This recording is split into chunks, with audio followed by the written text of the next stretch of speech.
Hello everyone, welcome to my YouTube channel where we do painting tutorials. Today I have a super easy beginner-friendly galaxy painting using watercolor pencils, and I start by taping down my paper by leaving a thick border outside of the tape. If you're using lighter paper or cheaper quality paper, this is going to really help because we'll be using a lot of water for this painting. I start by coloring the upper half with some pink, and then I apply some violet all around the pink. You can obviously use any colors or your favorite ones. You can do this with yellow and green, light blue and dark blue, even orange and dark gray or black is all going to look amazing. These are just some of my favorite colors. Then I go around the violet with dark indigo. I add some random hints of my darker color of this indigo shade over the pink and make sure everything is nicely surrounded by it. I do a second layer of pink over all of the colors. You need to make sure the entire page is fully covered, it's fully saturated, because we will be using a lot of water, like I said, which is going to further dilute the paint, so we need to make sure we have a nice strong layer of pencils underneath.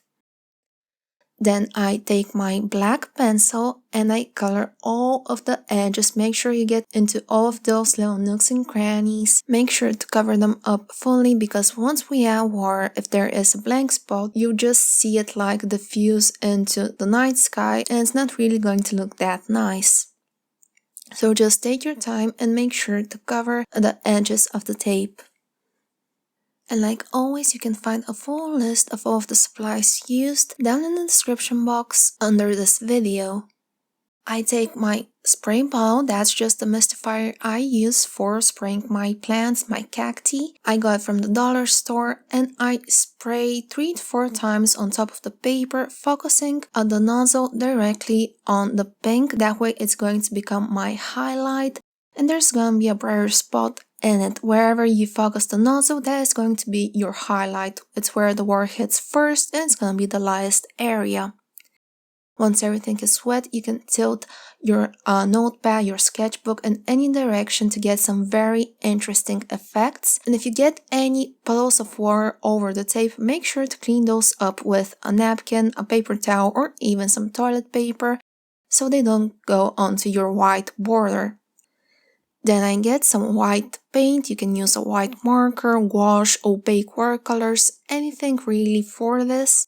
And I will be using an eraser pencil to splatter. It's basically a tool that I use for erasing watercolors and watercolor pencils, and the tip has these stiff bristles and it works amazing. Alternatively, feel free to use an old toothbrush. For this I chose gouache because I really like how opaque and creamy it is. For a tiny scoop of gouache, I just need a couple of tiny droplets onto the cap. I mix them like cake batter, and then I just splatter it over. Lastly, I just sign and I peel off the tape slowly at an angle to make sure it does not tear my paper.